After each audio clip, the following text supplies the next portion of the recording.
अस्सलाम वालेकुम। Welcome to motivational tarot card reading. उम्मीद है मेरे तमाम दोस्त खैरियत से होंगे।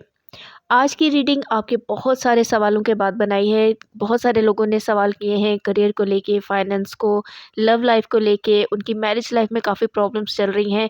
इसके अलावा नो कांटेक्ट लोगों के हैं या फिर ब्लॉक हो चुके हैं या फिर न्यू रिलेशन में भी आए हैं, लेकिन काफ़ी सारे मसले हैं। तो इन सारे ही सवालों को मैं इस एक वीडियो में कवर करने की कोशिश करूँगी। अगर तो आपके साथ ये रीडिंग रेजोनेट करेगी तो प्लीज़ क्लेम लाजमी कीजिएगा, ताकि मुझे पता हो कि किन किन लोगों के कौन से पॉइंट्स क्लियर हो चुके हैं। और अगर कोई और भी सवाल हो तो आप मुझसे पूछ सकते हैं, मैं कोशिश करूँगी मैं जवाब दे सकूँ। पर्सनल रीडिंग फ्री नहीं है, यहाँ पे मैं एक बात क्लियर कर दूँ। बार बार पूछा जाता है जी पर्सनल रीडिंग करानी है, तो वो फ्री फॉरम नहीं है। साथ साथ मैं कार्ड निकाल रही हूँ, और उससे पहले अगर आपने मेरा यूट्यूब चैनल अभी तक सब्सक्राइब नहीं किया तो प्लीज़ चैनल को सब्सक्राइब कर दीजिए, बेल आइकन को प्रेस कर दीजिए, ताकि आपको मेरी तमाम वीडियोस मिलती रहे। यहाँ पे पहले ही कार्ड के मुताबिक अगर देखा जाए तो काफ़ी लोग आपको चेंज बता रहे हैं। वैसे आपने काफ़ी सारे लोगों की बातें सुनी भी होंगी, एस्ट्रोलॉजर जितने भी हैं उनकी बातें भी सुन रहे हो, और जो लोग टैरो रीडिंग कर रहे हैं उनकी बातें भी सुन रहे हैं। वो लोग आपको यही बता रहे हैं कि जी बहुत चेंज आने वाला है। लेकिन आपके ज़हन में एक ही चीज़ आ रही है कि चेंज है ही नहीं लाइफ में, इतनी ज़्यादा लाइफ मुश्किल चल रही है, तो कब चेंज आएगा और कैसे चेंज आएगा। जिस साइड पे भी जाते हैं तो नाकामी हमारे सामने खड़ी होती है। तो यहाँ पे एक चीज़ मैं बता दूँ कि आपकी कामयाबी सिर्फ़ आपकी सोच में है। जो आपके कार्ड के मुताबिक एक बात है कि जैसे ही आप अपने आप को पॉज़िटिव करेंगे, उन चीज़ों से निकलेंगे जो आपके स्टक पॉइंट है। सारी बातें आपको पता होती हैं पहले ही, लेकिन आप क्या करते हैं, उसी एक चीज़ को सोच-सोच के उसका हल नहीं निकाल रहे हैं। इस वजह से आपके प्रॉब्लम सॉल्व नहीं हो रहे। एक और पॉइंट ऐसा है कि आप इंटेलिजेंट बहुत है, आपको हर चीज़ की समझ होती है, लेकिन आप रेस्टलेस हैं। और लास्ट 2 साल से तकरीबन कुछ अच्छा वक्त नहीं चल रहा। जो आपकी सोल है वो काफ़ी रेस्टलेस चल रही है, और बहुत सारा डिप्रेशन और परेशानियां हैं।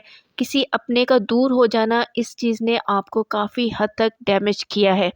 यहाँ पे इसी वजह से आप रिलैक्स नहीं हो पा रहे। लेकिन 2024, यहाँ पे एक चीज़ मैं बताऊँ कि 2024 का जो साल है, ये टोटल करें तो ये 8 नंबर बनता है, और ये इन्फिनिटी का नंबर है, कामयाबी का नंबर है, ये पैसे का नंबर है। यहाँ पे आप जो सोचेंगे वो कर पाएंगे। जैसे आप नेगेटिव रहेंगे तो आप हमेशा इसी साइड पे ही आगे जाते रहेंगे। पॉजिटिव होंगे तो आपकी ज़िंदगी में पॉजिटिविटी आना शुरू हो जाएगी।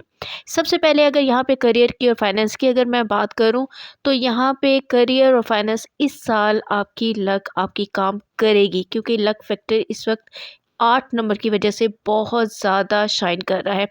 आप थोड़ी सी भी एफर्ट करेंगे तो पैसा आपको मिलेगा, अपॉर्चुनिटीज़ आपका इंतज़ार करिए। लेकिन आपका क्या हो रहा है, आप सोच रहे हैं लेकिन आप काम नहीं कर रहे हैं। अब जैसे ही मैंने लक फैक्टर की बात की है, तो यहाँ पे जो ही वो एक्टिव होगा, तो यहाँ पे जिनकी जॉब्स हैं उनके प्रमोशंस हैं, और जिन्होंने आउट ऑफ कंट्री जाना है और जा काफ़ी टाइम से उनको इसमें कामयाबी नहीं मिल रही है, तो उनको कामयाबी मिलेगी। पेपर वर्क पे आपने ध्यान करना है, क्योंकि आपने अपना सारा ही काम किसी दूसरे पे डाल दिया होता है, खुद से नहीं देख रहे होते। अपने काम को खुद करें, अपने पेपर वर्क को कंप्लीट करें, आपकी लक काम करेगी। आउट ऑफ कंट्री ट्रैवल कर सकते हैं, ये तकरीबन 80% इसके चांसेस हैं। अब यहाँ पे बिज़नेस वालों की बात करूँ तो आपको पार्टनरशिप की ऑफ़र्स होंगी, बहुत ज़्यादा लोग आपकी तरफ आएँगे, लेकिन आपने पेपर वर्क लाज़मी देख लेना है। उसके बाद अगर आप पार्टनरशिप करना चाहते हैं तो कर सकते हो, और अगर किसी पार्टनरशिप की वजह से आप परेशान हैं, तो पेपर वर्क को देखते हुए उस पार्टनरशिप को ख़त्म करना चाहते हैं तो आप कर सकते हैं। अगर स्विच करना चाहते हैं, कोई और काम करना चाहते हैं, तो ये आपका लकी फैक्टर है। यहाँ पे आपकी लक आपका काम भी करेगी।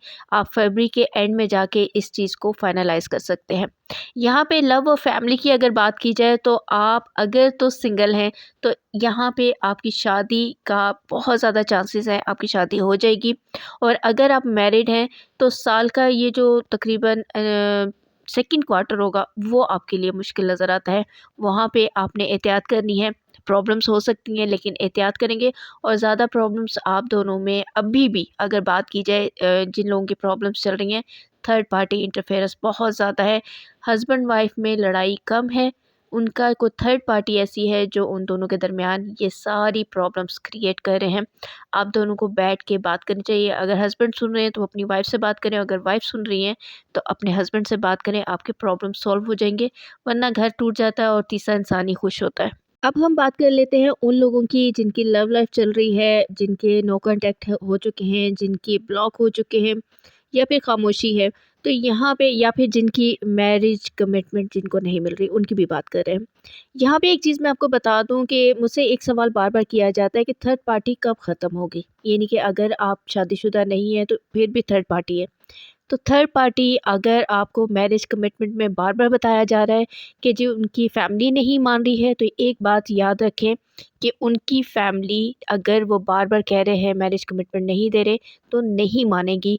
इस वजह से आपको अपने रिश्ते को थोड़े से फ़ासले से चलाना है, ताकि कल को आपको जब छोड़ा जाए, तो आप पहले से ही सारा कुछ समझ चुके हों कि यहाँ पे मेरा ये रिश्ता ख़त्म है। आप बहुत ज़्यादा उम्मीदें लगाएँगे तो कल आपको ज़्यादा अफ़सोस होगा। यहाँ पे अगर कि उनकी मंगनी हो चुकी है या बात हो चुकी है और यहाँ पे थर्ड पार्टी की बात करें, तो यहाँ पे थर्ड पार्टी आप हैं, क्योंकि अब उनका जो रिश्ता उनका बन चुका है वो उसको नहीं छोड़ेंगे। वो अपनी फैमिली को छोड़ के आपकी ज़िम्मेदारी नहीं लेंगे। इस वजह से थर्ड पार्टी आप हैं, आपने हटना है। यहाँ पे इस रिश्ते में थर्ड पार्टी आप बने हुए हैं, अपने आप को आप बेवकूफ़ बना रहे हैं। अब बात करते हैं यहाँ पे उन लोगों की जो ब्लॉक हो चुके हैं या नो कॉन्टैक्ट है या जिनकी खामोश है या फिर जिनके फ़ोन और मैसेजेस का जवाब नहीं दे रहे। तो यहाँ पे अगर टाइम ज़्यादा गुज़र चुका है तो आपको मूव ऑन करना पड़ेगा, क्योंकि इस रिश्ते में रहकर आप पहले से ही अज़ियत में हैं, शुरू से ही आपकी सुनी नहीं गई, अब भी आपकी सुनी नहीं जा रही। मूव ऑन करेंगे तो बेहतर रहेंगे। एक और सवाल किया जाता है कि क्या आपके पसंद आपको वैल्यू देंगे जैसे आप देते हैं? तो एक चीज़ मैं बता दूँ, आप अपने पसंद को लेके बहुत ज़्यादा ऑब्सेस्ड हैं, बहुत पीछा करते हैं, चाहे आप लड़का है या लड़की हैं। उनकी अपनी भी एक लाइफ़ है, जिस वक़्त आपसे वो बात करें क्वालिटी टाइम दें, पीछा मत करें, इससे आपका रिश्ता बचा रहेगा।